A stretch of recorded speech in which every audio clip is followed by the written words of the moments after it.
Nós, apesar das nossas diferenças, nós somos um corpo. A igreja de Cristo, ela é uma família. Nós somos, como família, nós somos bem resolvidos pelo fato de entregarmos, ou melhor, de reconhecermos o senhorio de Deus sobre essa família. Cristo é o Senhor. Jesus Cristo, Ele é o cabeça da igreja. O Cristo, o Cordeiro de Deus que tirou o pecado do mundo. Graças a Cristo, nós, família, sobre nós, não há mais condenação. Graças a Jesus Cristo, nós somos um só corpo. E com Deus, um só Espírito.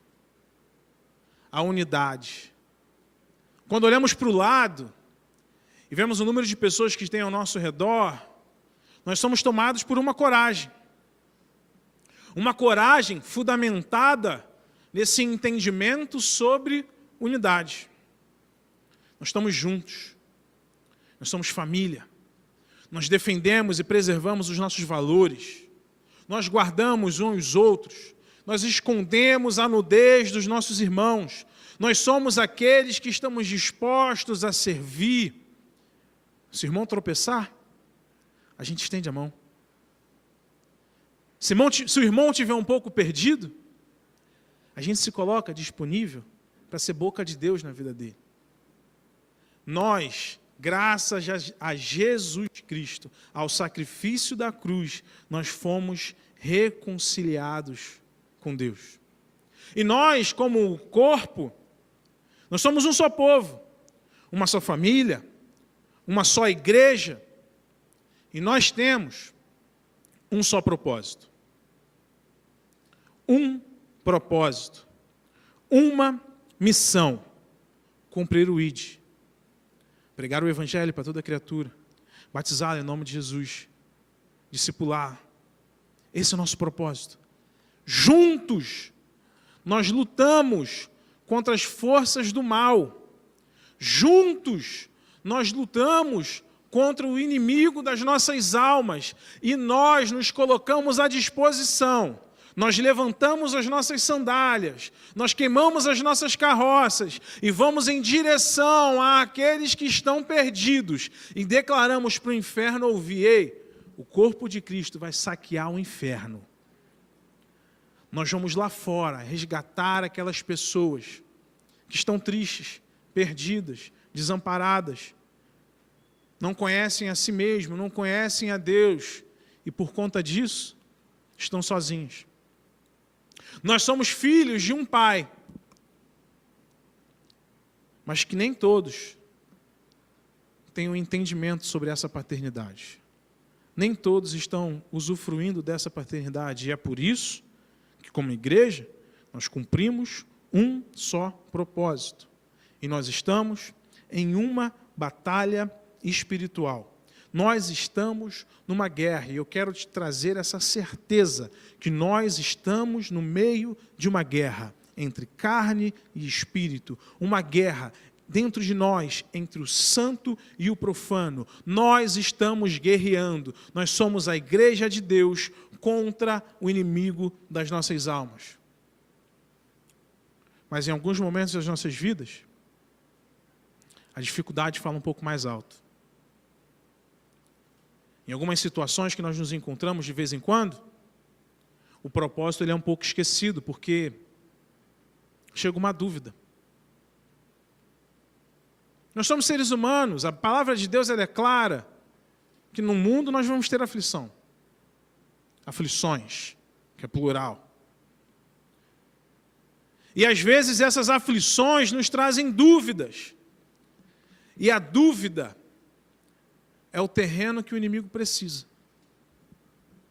A dúvida, a incerteza é a brecha que o inimigo precisa. E aí o inimigo das nossas almas, ele entra e faz uma bagunça. Às vezes, por conta de uma dúvida, nós nos perdemos nos nossos propósitos e passamos a viver como perdidos por influência de Satanás. E onde eu quero chegar com isso? Em meio a dúvidas, nós estamos no culto da resposta. Em meio às suas dúvidas, o Senhor tem uma resposta para a sua vida. E hoje, em meio à guerra, a resposta é: como permanecer firme quando tudo balança? Como que nós vamos conseguir permanecer firme quando tudo balança? Eu quero te pedir um favor, que você abra a sua Bíblia no livro de Colossenses. Vamos lá, eu vou abrir junto com você, porque eu esqueci de abrir aqui. Colossenses, capítulo 2. E nós vamos ler a partir do primeiro versículo. Você está comigo, amém? Achou aí? Dá uma glória a Deus aí se tu achou. Eita, mas deixa eu interceder por aqueles que não acharam ainda. Vai, Jesus. Inspira, em nome de Jesus. Vai, filha, estou te olhando daqui. Você vai achar. O desafio é na Bíblia de papel, né? No telefone a gente acha rapidinho. Ajuda aí. Achou? Colossenses 2. A gente vai ler a partir do versículo 1. E a minha versão é NVI. Assim diz a palavra do Senhor.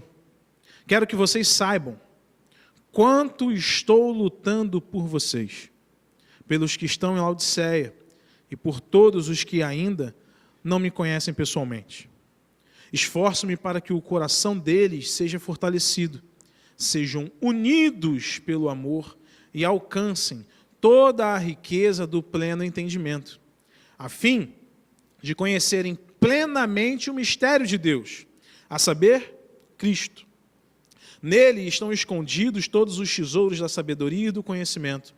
Digo isso para que ninguém os engane com discurso persuasivo, porque embora esteja fisicamente longe de vocês, estou presente em espírito e me alegro em ver como estão vivendo em ordem e como está firme a fé que vocês têm em Cristo. Portanto, como vocês receberam Cristo Jesus, o Senhor continue a viver nele, enraizados e edificados nele, firmado na fé, como foram ensinados, transbordando de gratidão. Eu quero ler mais uma vez o versículo 7.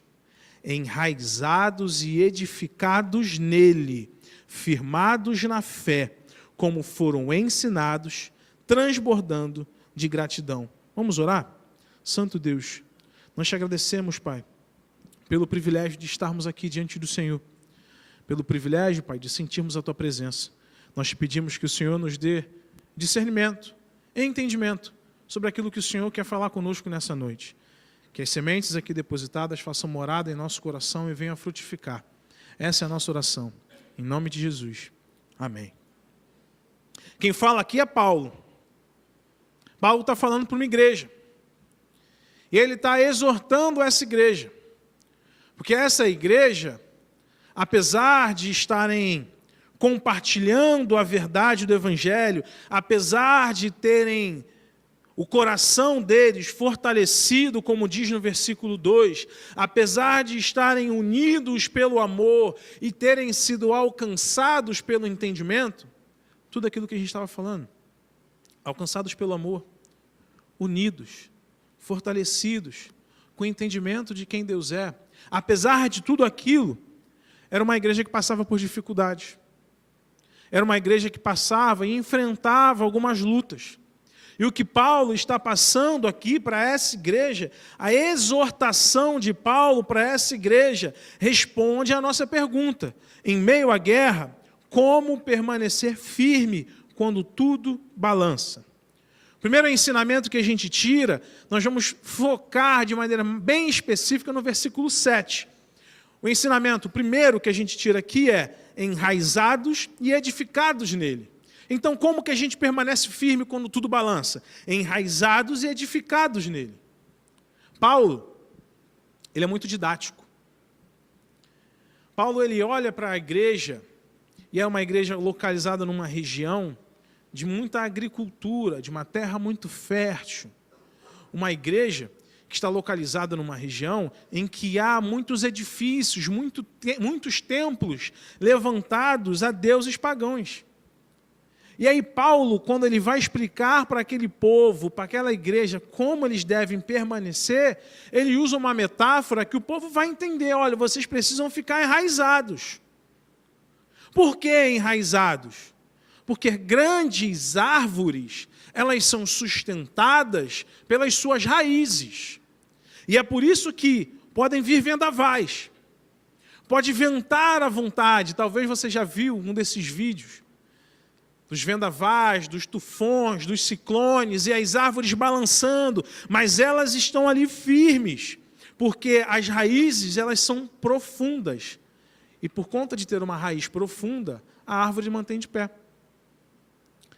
As árvores, nos momentos, além dos momentos de vendaval, nos momentos de seca, elas se mantêm vivas por conta das suas raízes profundas. São essas raízes profundas que vão buscar alimento. Me desculpa, Giovana, não sei se ela está aí, mas eu não sou formado em gestão ambiental. Mas o que eu estudei na minha escola é que as raízes elas vão lá embaixo e no solo elas vão extrair os nutrientes. E isso aquele povo entendia. Aquele povo entendia, ou melhor dizendo, aquele povo estava localizado numa região muito propícia a terremoto. E é por isso que Paulo diz, olha, no meio das dificuldades, vocês precisam permanecer enraizados e edificados. Porque no meio de um terremoto, é a fundação que mantém aquilo ali de pé. No meio de um terremoto, é o que está construído para baixo, que vai manter aquele edifício em pé. E é isso que Paulo tem para trazer para a igreja de hoje.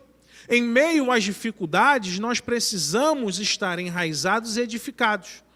Porque senão, em meio às dificuldades, as dúvidas vão tomar a nossa cabeça. E num ambiente de dúvida, gente, tudo parece solução. Se não estamos enraizados ou edificados, num ambiente de dúvida, qualquer caminho parece o caminho certo. Isso acontece muito no teu Instagram. Às vezes no teu WhatsApp, ou no YouTube. Parece que o telefone escuta, ou sabe que você está passando por uma dificuldade financeira. Aí vem um anúncio. Olha, você vai ficar rico com 6 passos. Aí tu olha para aquilo ali, e fala, meu Deus, é a solução que eu precisava. São apenas 6 passos. 1, 2, 3, 4, 5, 6, pronto, estou rico. Para quem está perdido, qualquer caminho é solução. Às vezes, você está ali assistindo um jogo de futebol e aí vem um anúncio, não sei o que lá, casa de aposta. Aposte R$10 e ganhe 100 mil. Você fala, cara, estou tão duro que nem R$10 eu tenho. Mas se eu apostar 5, talvez eu ganhe 50. E aí sabe o que você faz? Você se rende à solução que foi colocada na sua frente. Você está numa dificuldade no meio do seu ambiente de trabalho. Uma dificuldade, talvez, dentro da sua família. Uma dificuldade na sua universidade, na sua faculdade, na sua escola. Está ventando, está um terremoto e aparece uma incrível solução. É uma simples mentira. E todos os problemas serão resolvidos.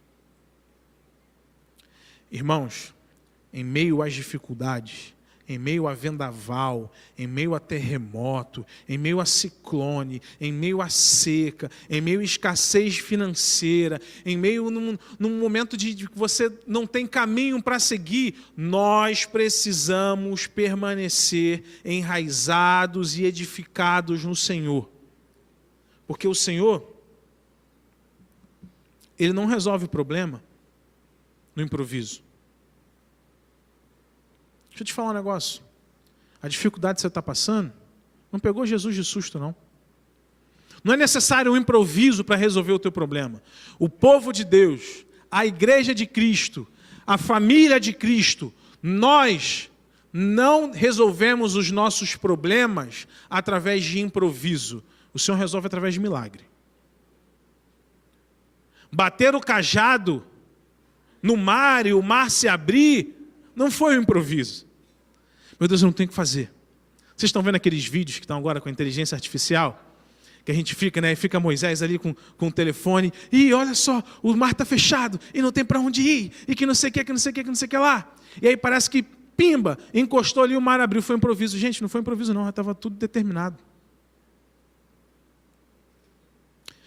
No momento em que o povo de Deus estava reunido, mais de 5.000 pessoas, e todos eles com fome, e o Senhor fala, ei, a gente tem que procurar alimento para esse povo aqui. E aí aparece uma criança com 5 pães e 2 peixes, e Deus multiplica. Ei, a multiplicação não é um improviso, não. Deus já sabia. O que nós precisamos fazer é nos espelharmos, é nos igualarmos a eles, e parar de tentar resolver os nossos problemas no improviso. Nós precisamos permanecer enraizados e edificados na palavra do Senhor. Acredite, Deus não foi tomado de surpresa. Deus tem um milagre para a sua vida. Não troque o milagre de Deus pelo um alimento de Satanás. O alimento de Satanás mata a tua fome agora. O milagre de Deus resolve tudo. Tudo. O manjar do diabo para a sua vida vai saciar a tua fome hoje. Mas o milagre de Deus na sua vida alcança você, sua família, seus pais, seu trabalho, alcança todo mundo ao seu redor. Em meio à dificuldade, em meio à guerra, nós, em nome de Jesus, seremos aqueles que vamos permanecer enraizados e edificados sobre a rocha. Amém? Você está comigo? Meus irmãos, em meio à guerra, como permanecer firme quando tudo balança? No versículo 7 continua, nós somos aqueles que nós somos confirmados na fé. Nós precisamos permanecer confirmados na fé. A igreja de Colosso, ela estava sendo seduzida por falsas doutrinas, por falsos ensinamentos. Por exemplo, algumas filosofias, e se você continuar a ler o livro de Colossenses, você vai ver isso. Algumas filosofias estavam adentrando a igreja. E é engraçado que em alguns momentos de turbulência da vida, em alguns momentos de fraqueza, que a gente vai procurar alguma ajuda, por improviso a gente vai procurar alguém, e tem situações que a gente encontra pessoas que vai tentar explicar a solução do nosso problema, e a gente sai dali com mais dúvida ainda. Igual quando a gente era na época de escola, sei tudo sobre função do segundo grau. Função do segundo grau, gente, é muito simples. Você tem lá as fórmulas, você aplica as fórmulas e é resolvido. Acabou.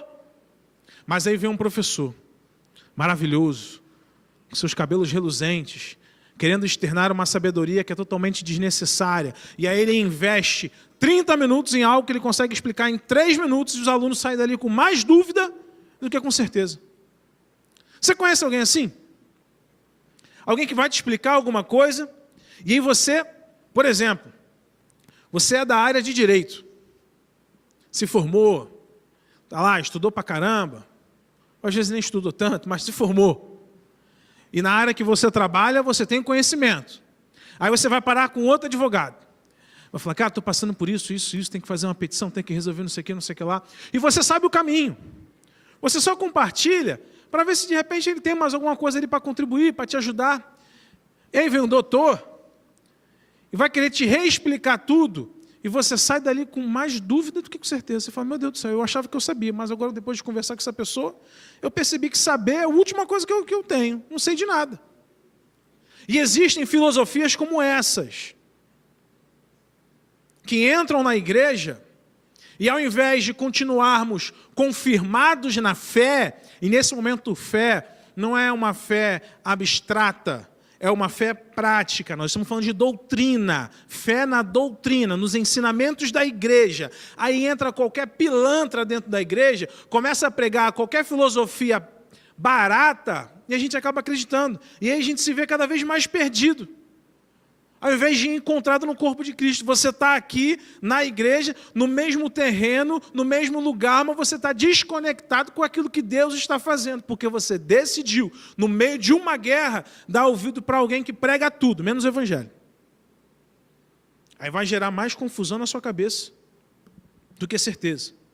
Por exemplo, nessa igreja, existia uma filosofia que estava sendo pregada nessa igreja.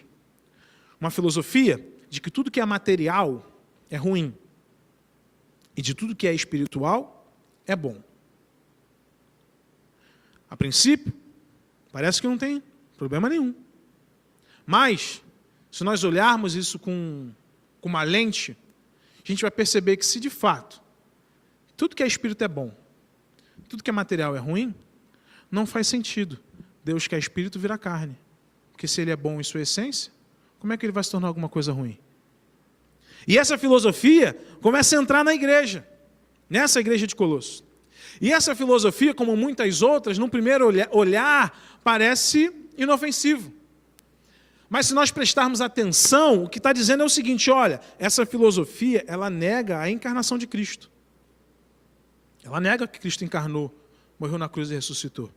Essa filosofia, ela nega a liberdade que nós conquistamos em Cristo Jesus. Porque se tudo que é material é ruim, tem algumas coisas materiais que nós não podemos encostar, tem alguns alimentos que nós não podemos comer. E aí, enquanto Paulo prega a liberdade, essa filosofia dentro da igreja traz a prisão. E inicialmente é só uma brincadeira de criança. Que material é ruim e o espiritual é bom. Essa filosofia, ela coloca em xeque a salvação vinda por Jesus Cristo, pela cruz do Calvário. E ela começa a pregar uma salvação vinda pelo conhecimento. E é por isso que a gente já sabe que no meio das dúvidas, no meio das guerras, aqueles que não estão firmes no Senhor são capazes de até duvidar da própria salvação. Ah, não, Cristo não morreu na cruz por mim. Não, isso não aconteceu. Eu não faço parte disso, eu não estou conectado com esse corpo.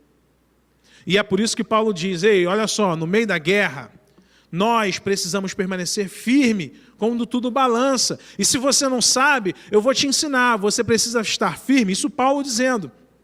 Confirmados na fé, confirmados na doutrina, confirmados na certeza de que Cristo morreu por nós, a morte dele nos conduz a Deus, e ele morreu pelos nossos pecados, e ele morreu a nossa morte. Nós precisamos estar firmes nisso, porque qualquer brechinha vira dúvida e confusão de Satanás na nossa cabeça. Nós precisamos estar firmes numa doutrina que nós chamamos de propiciação.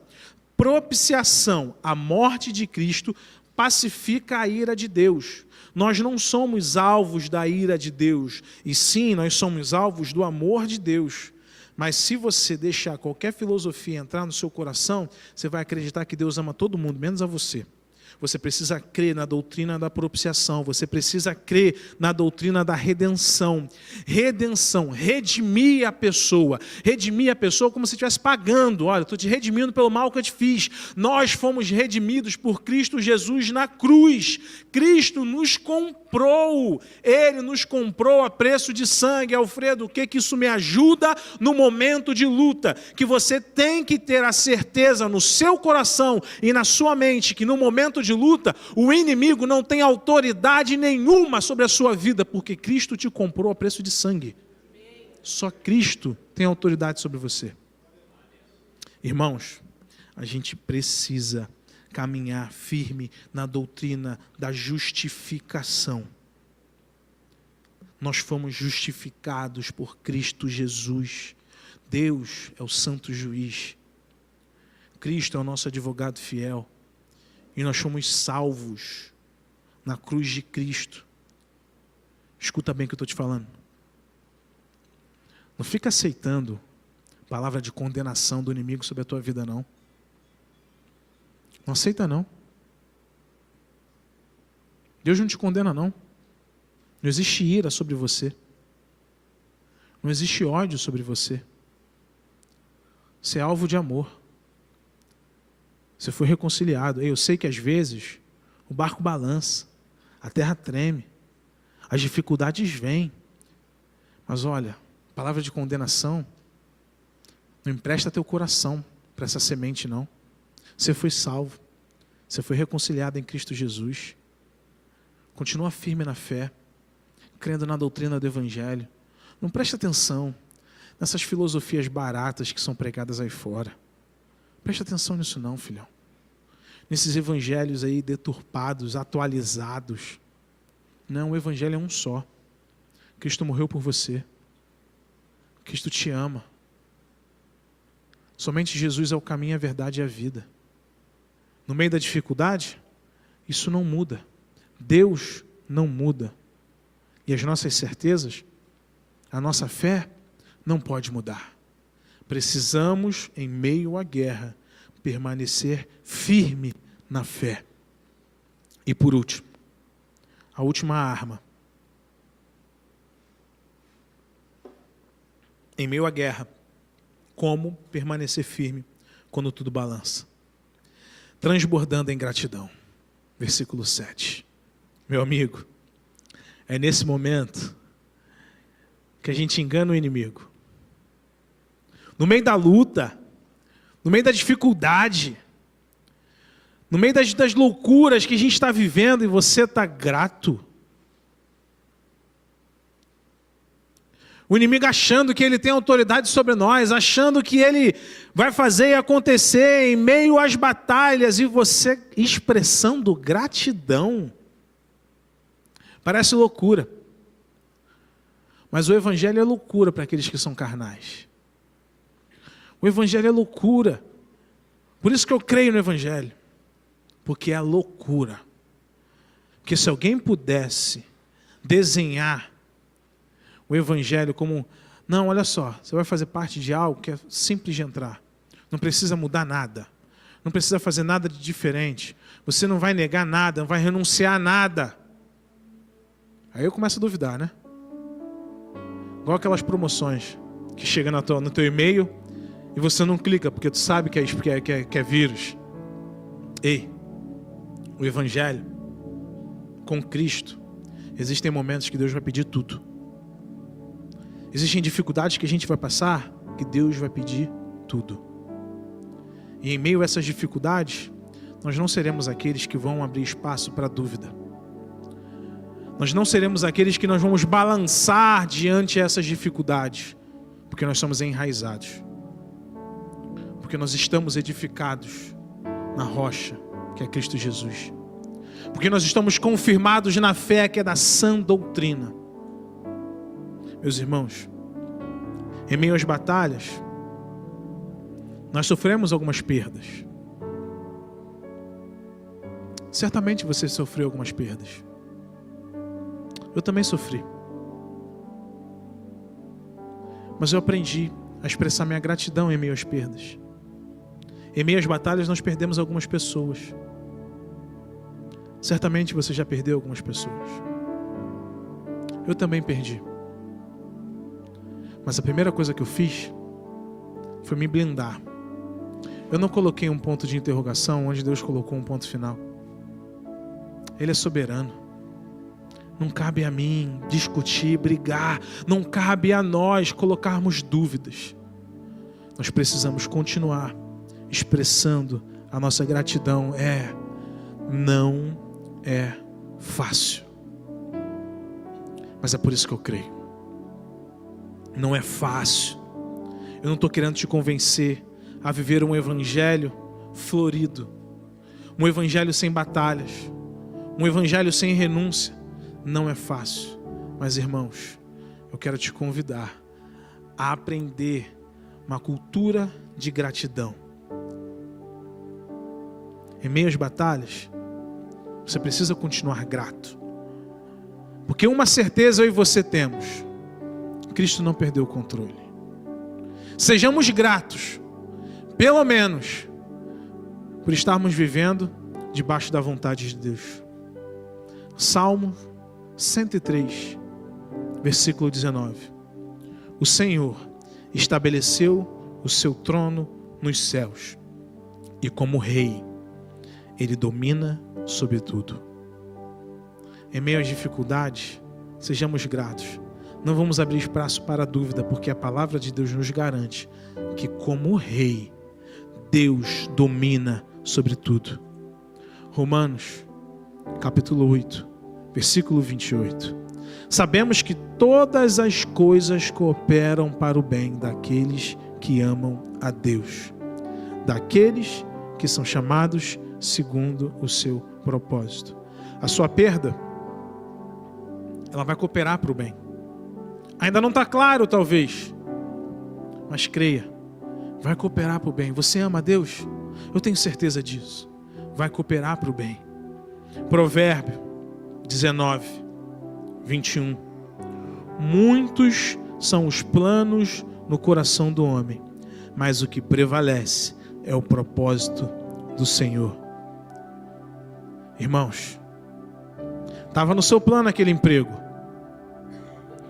estava no seu plano aquela viagem, estava no seu plano aquela medalha, estava no seu plano aquela competição, estava no seu plano aquele casamento, estava no seu plano aquele filho, mas não veio, não aconteceu.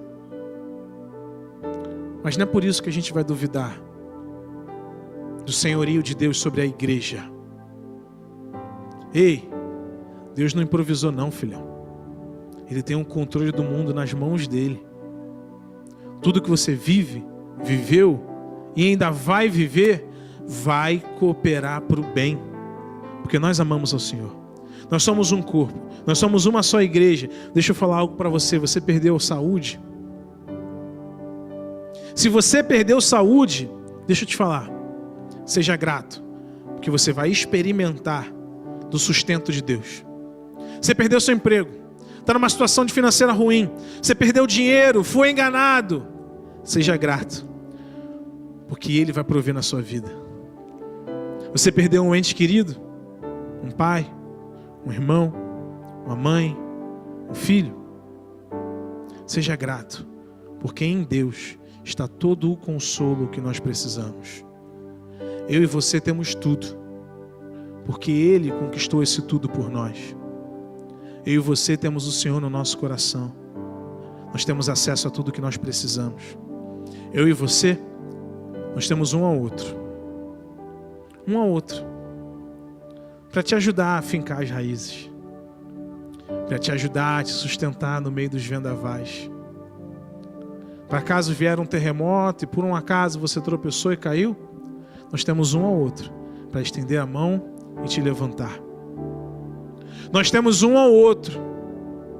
E às vezes são as pessoas mais chatas que ficam confirmando nos nossos ouvidos o que aonde a nossa fé precisa estar firmada.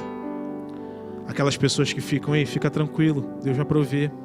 Aquelas pessoas que nos irritam com a fé que elas têm. Mas nós precisamos dessas pessoas. Porque se nós não precisássemos, o Senhor não tinha fundado a igreja. Talvez você está aí me ouvindo.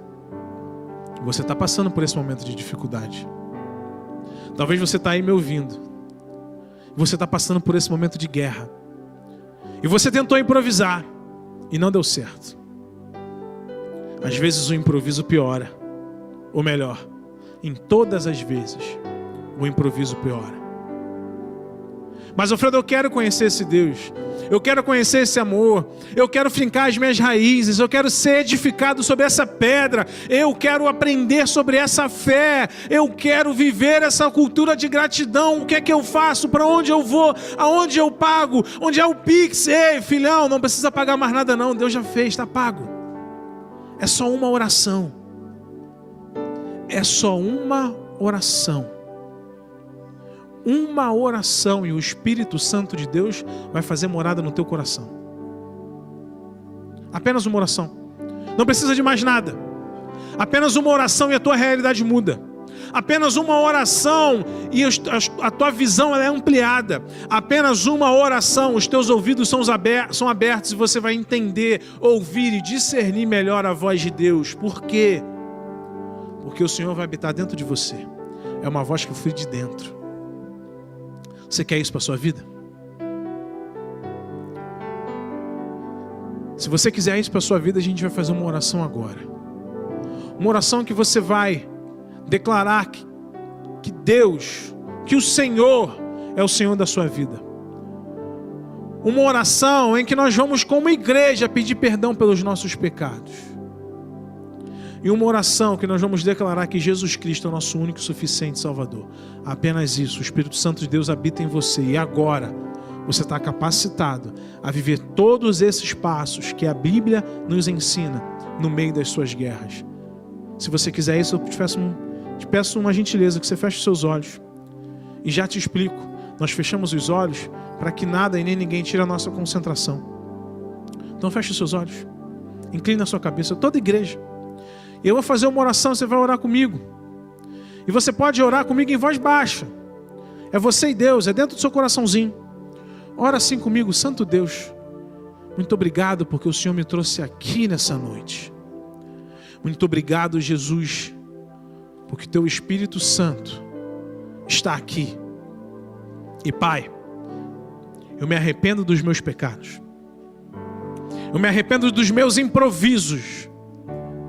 Eu me arrependo, Jesus, de tudo aquilo que eu fiz e de tudo aquilo que eu emprestei o meu ouvido e decidi viver. Mas agora, Jesus, eu declaro que o Senhor é o Senhor da minha vida. Agora, Deus, eu quero viver para Ti. Eu creio que o Senhor é o meu único e suficiente Salvador. E Pai, faça morada eterna no meu coração. Muda a minha vida, muda a minha realidade, muda o meu destino e faz tudo novo para a honra e a glória do Teu nome. E oro em nome de Jesus. Amém.